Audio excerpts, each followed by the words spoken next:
एक इंसान की लाइफ कभी भी किसी भी एज में बदली जा सकती है। शर्त यह है कि वो खुद बदलना चाहता हो। चेंज का कोई सही टाइम नहीं होता है, जब आप शुरुआत कर देते हैं वही सही टाइम है।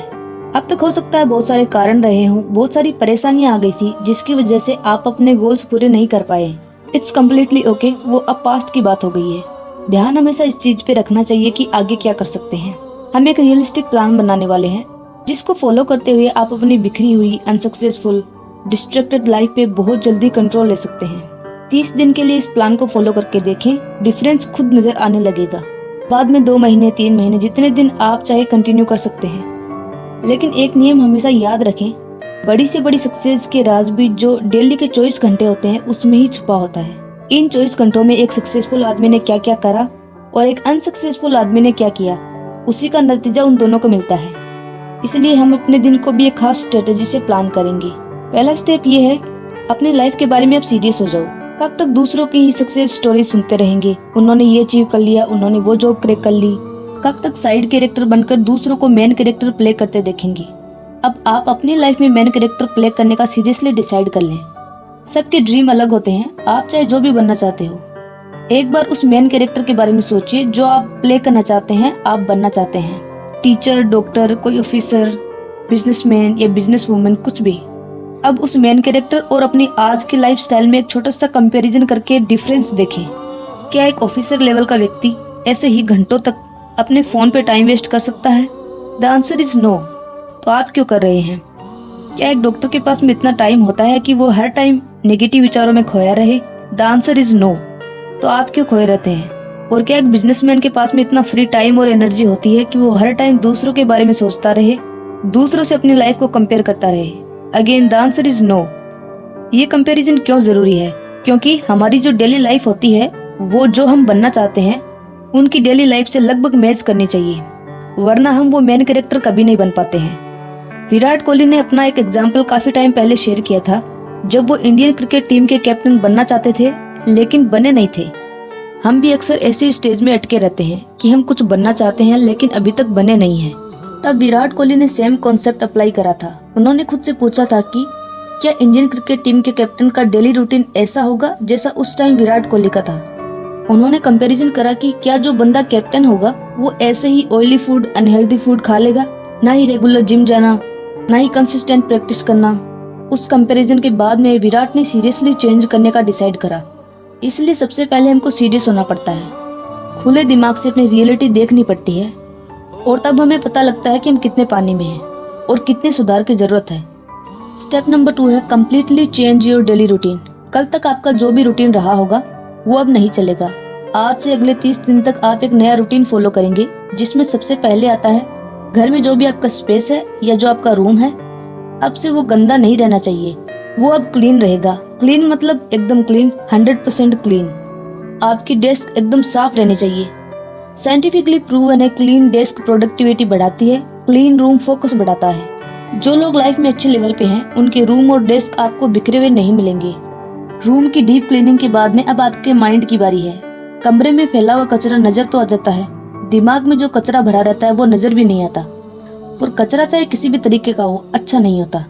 अब आप परिवार, समाज, लोगों के बीच में रहते हो, लोग कुछ ना कुछ बोल देते हैं जो दिमाग में जाता है। पहले हमें लगता है कि कोई फर्क नहीं पड़ा, लेकिन फर्क पड़ता है। किसी ने आपको कुछ बोला, उस पे आप लगातार सोचते जा रहे हैं, यानी कि फर्क पड़ रहा है। इसलिए इन सब चीजों से अपने दिमाग को साफ और खाली रखना बहुत जरूरी है।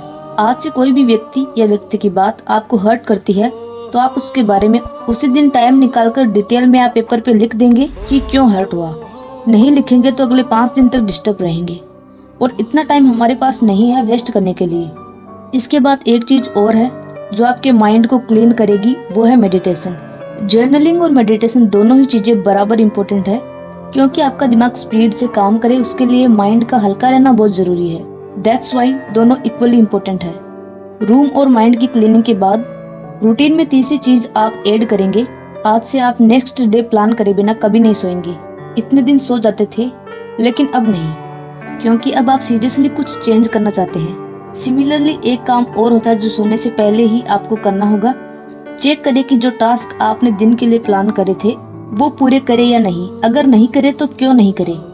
बिना बहाना बनाए अपनी गलती देखें और अगले दिन उस सेम मिस्टेक को रिपीट नहीं करेंगे। इस डेली रूटीन से 9 से 10 दिन के बीच में ही आपको एक बदलाव खुद में नजर आएगा, आपको ज्यादा मैच्योर फील होगा। अब तीसरा स्टेप है now add your task in this routine. Routine में ये जो 4 चीजें हमने डिस्कस करी है वो आपको पूरे दिन फोकस्ड और डिसिप्लिन में रखने के लिए थी। इसके आगे अब हम वो टास्क ऐड करेंगे जो हमारे गोल से रिलेटेड है। अब यहाँ से ये रूटीन सबका अलग अलग हो सकता है क्योंकि सबके पर्सनल गोल भी अलग होते हैं। सबसे पहले टाइम फिक्स करें कि कितने घंटे आप काम करना चाहते हैं, या फिर लेट्स से आप पढ़ाई करना चाहते हैं तो कितने घंटे पढ़ाई करना चाहते हैं, 3 घंटे, 4 घंटे या 6 घंटे। ध्यान रहे अभी हम कोई स्पेसिफिक टाइम फिक्स नहीं कर रहे हैं कि सुबह 5 से सुबह 7 बजे तक पढ़ना है। ये वाला तरीका बिगिनर्स के लिए ठीक नहीं रहता है, इसलिए अभी हम इसको अवॉइड कर रहे हैं। इसमें प्रॉब्लम ये है कि जैसे ही 5 बजेंगे और हम अपना काम शुरू नहीं कर पाए और 6 बज गए तो हमारा मूड ऑफ हो जाता है और हम डिमोटिवेट हो जाते हैं, जबकि हमारे पास आगे पूरा दिन पड़ा हुआ है लेकिन हम उस 5 बजे पर ही अटके रह जाते हैं। इसलिए हम टाइम फिक्स नहीं कर रहे हैं, जबकि हम घंटों के हिसाब से चलेंगे कि कितने घंटे पढ़ना है, काम करना है। फॉर एग्जाम्पल 4 घंटे पढ़ना है और 30 मिनट वर्कआउट करनी है। अब ये 4 घंटे की पढ़ाई आप 24 घंटे में कभी भी पूरी करें, कोई प्रॉब्लम नहीं है, और वो 30 मिनट की वर्कआउट चाहे मॉर्निंग में करे या फिर इवनिंग में, कोई प्रॉब्लम नहीं है। ये वाला तरीका बिगिनर फ्रेंडली है और काफी फ्लेक्सिबल रहता है। Step number 4 understand your weakness. आप अपने इस नए 30 दिन के डेली रूटीन में एंट्री करें उससे पहले अपनी कमजोरी और गलत आदतों के बारे में पहले डिस्कस कर लेना है, वरना होगा क्या कि शुरुआत तो कर लेंगे पर 30 दिन तक कंटिन्यू नहीं कर पाएंगे, फिनिश लाइन तक नहीं पहुंच पाएंगे। एक गोल की तरफ जितना इम्पोर्टेंट फर्स्ट स्टेप लेना होता है, जितना इम्पोर्टेंट शुरुआत करना होता है, उतना ही इम्पोर्टेंट होता है उसे फिनिश करना। इसलिए अपनी कमजोरी पहले जाननी होगी, वरना आगे ये जाकर के डिस्टर्ब करेगी। सब में डिफरेंट बैड हैबिट्स हो सकती है, पर हम कुछ कॉमन आदतों को एग्जाम्पल के तौर पर लेके चलेंगे, जिसमें पहली आदत है प्रोक्रेस्टिनेट करना। हम प्लान करते हैं पर उसे फॉलो नहीं करते हैं, टालते रहते हैं काम को, कल करेंगे, परसों करेंगे और फिर नहीं करते हैं। पूरे दिन स्मार्टफोन में कुछ भी रैंडम चीजें देखते रहते हैं, बिजी हो जाते हैं, तब तक रात हो जाती है और हम सोने के बजाय फिर से फोन को देखते हैं। ये लूप चलता रहता है। तो हमारी सबसे बड़ी बैड हैबिट है चीजों को टालना। लेकिन हमें ये समझना चाहिए कि टाइम बहुत ही स्पीड से जा रहा है। 2024 खत्म होने को है और जहां हम जनवरी में थे वहीं पर दिसंबर में रह जाएंगे। सुबह उठते ही हमारी प्रायोरिटी होनी चाहिए कि आज जो भी काम हमने फिक्स करे हैं उनको एक के बाद में एक पूरे करना है, उसके बाद में ही फोन को हाथ लगाना है। अगर आपको सीरियसली फोन का एडिक्शन है तो रात में फोन को स्विच ऑफ करके सो सकते हैं ताकि उठते ही फोन में नहीं लगे। और जहाँ तक बात प्रोक्रेस्टिनेट करने की है तो वो काफी हद तक उसी वक्त दूर हो जाएगा जब आप रात में नेक्स्ट डे प्लान करके सोने लगते हैं और सुबह उठते ही सबसे पहले उस लिस्ट को ही देखते हैं। लिस्ट से क्लियरिटी आती है। प्रोक्रेस्टिनेट की एक वजह यह भी होती है कि हमारे पास में दिन को लेकर के क्लियरिटी नहीं होती है, लेकिन जब हमारे पास में लिस्ट होती है तो हमें सोचना नहीं पड़ता कि क्या करें और क्या नहीं करें। डायरेक्ट हम चीजें करने में लग जाते हैं और स्टेप बाय स्टेप अपने सारे टास्क पूरे करते हैं। अब पॉइंट नंबर 5 है consistency is more powerful than speed. महीने के शुरू में 5 दिन डेली 1 घंटा वर्कआउट करके फिर उसे छोड़ देने से ज्यादा बेटर होता है डेली चाहे 10 मिनट ही करी जाए, लेकिन पूरे महीने कंटिन्यू करा जाए। इस 30 दिन के प्लान का मेन टारगेट यही है कि आप चाहे जो भी अपने लिए डिसाइड करें, जो भी काम करना आप डिसाइड करें, उसे पूरा 30 दिन तक कंटिन्यू करेंगे। एक दिन स्किप हो गया तो चलेगा, लेकिन ट्राई करें कि 2 दिन कभी स्किप ना हो, वरना रूटीन छूट जाएगा। इंटरनेट पे किसी से कंपेयर नहीं करना है कि उनके कितने बड़े बड़े टारगेट हैं, गोल हैं, और हम यहाँ पे कितनी छोटी छोटी सी चीजें कर रहे हैं। पूरा ध्यान खुद पर ही रखना है और प्रेजेंट में रहना है, वरना रूटीन छूट जाएगा।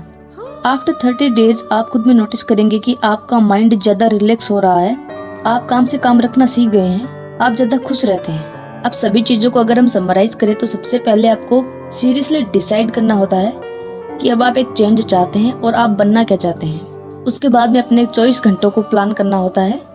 रूम की क्लीनिंग, माइंड की क्लीनिंग और अपने डेली के टास्क पहले ही डिसाइड करना। ये चीजें करने के बाद में आपको 30 दिन तक ये रूटीन फॉलो करना है। एक दिन स्किप करना चलेगा, 2 दिन स्किप करना नहीं चलेगा। जब आप पढ़ने का या फिर काम करने का टाइम डिसाइड कर रहे हैं तो उसे एक खास स्पेसिफिक टाइम में बांधना नहीं है कि 4 से 6 बजे करना है। आप घंटों के हिसाब से चले, ये बिगिनर्स के लिए अच्छा रहता है। उसके बाद में कंसिस्टेंसी बहुत ही इंपॉर्टेंट है। डेफिनेटली आपको रिजल्ट्स मिलने वाले हैं। आई होप ये पॉइंट्स आपको हेल्प करेंगे। Thanks for watching.